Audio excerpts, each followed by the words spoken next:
So we're gonna hop right in here and get another roll with high-level Purple Belt Nadi from the gym. She's very, very technical. So right here, I'm going to open up that lapels. Like I said, whenever I'm standing, I'm opening those lapels, and I sit to guard, and she almost does another guard interception like she did in the last video right here.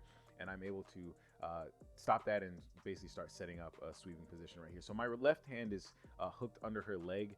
I wanted to get like a sweeping position right here and try to come up on top, but she's doing a good job of putting her weight on that leg and stopping me from doing it. So what I'm doing is I'm trying to peel that elbow, break that elbow knee connection, and she tries to go for a cartwheel pass, but I'm able to stop that and break that elbow knee connection and get into the close guard. So right here, like I said, I'm feeding out that lapel, and what I want to do is trap it but behind her tricep and hold it in place. As you can see right here, this adds a lot of leverage. So I pull her arm across the center line. I don't really have to pull too hard to get the elbow across the center line because I have that extra lapel leverage.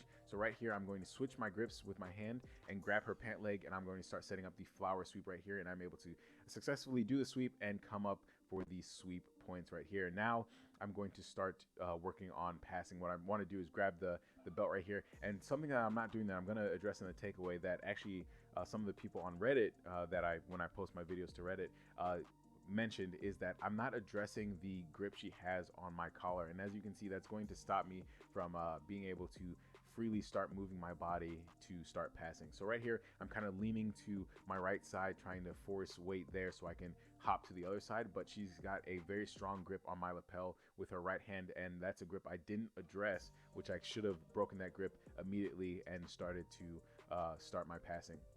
So right here, I'm going to take her arm. What I want to do is trap it under my arm, so she was able to get out of it.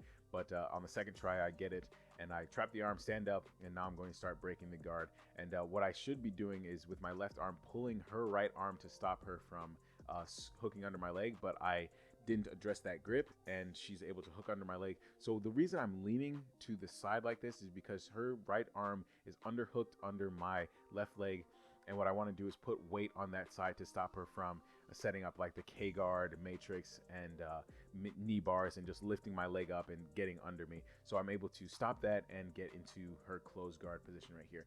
So whenever I'm in anybody's closed guard, what I like to do is stand and pass. That's one of the best ways to pass somebody's closed guard. So I'm going to put my my hands in her collars, and she tries to go for an ankle sweep right here. I'm able to step out. She almost elevates me for a sweep position right there, but I'm able to stop that. And right here, she starts to set up the matrix K guard position right here. So this is a position that if you watch the video that I did with David, he also did this, and when he tried to invert, I was able to slow the roll. I really like when people set up this position because it gives me an opportunity to figure out how to pass it and how to stop it and how to basically shut it down. This has become a position that's very, very popular with people like John Thomas and Epson Madison, and it's a very, very dominating position that leads to the back. So right here, I realize that her toe is exposed, so I'm going to start setting up a toe hold. Now I know that I am a purple belt and toe holds aren't legal for my level, but brown is next, and I don't want to be behind the 8-ball on leg locks. So right here, I'm going to fall to the side and start to bring that the toes to her butt and get the tap right here. So right here, we're going to set up, and I'm going to slow this part down because she almost catches me with a flying armbar.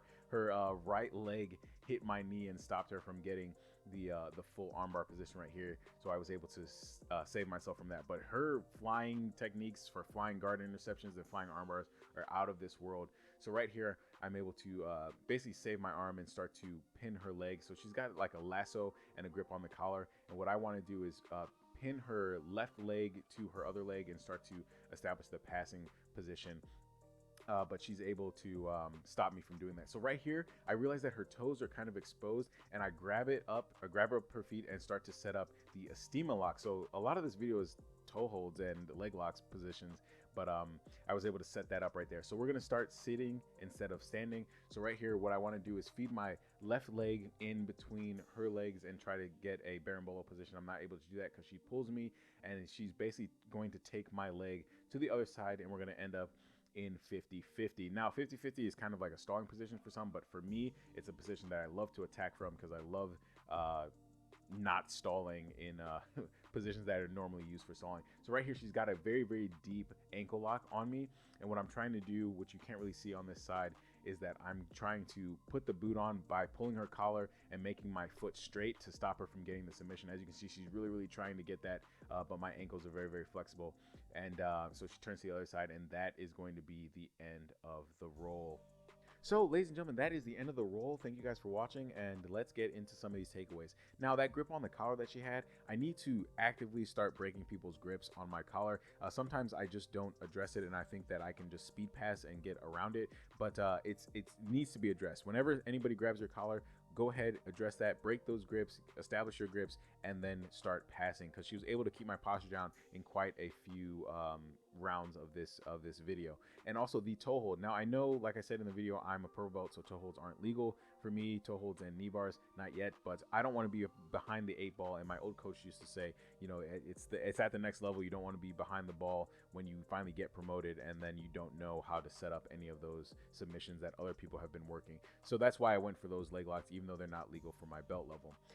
And that is pretty much it, ladies and gentlemen. Thank you guys for watching, and thank you guys for supporting the channel. It really does mean a lot to me to have you guys, you know, comment and send me thank yous for making these videos. It really does solidify why I like to do this. So, ladies and gentlemen, that is it, and I will catch you on the next one. Peace.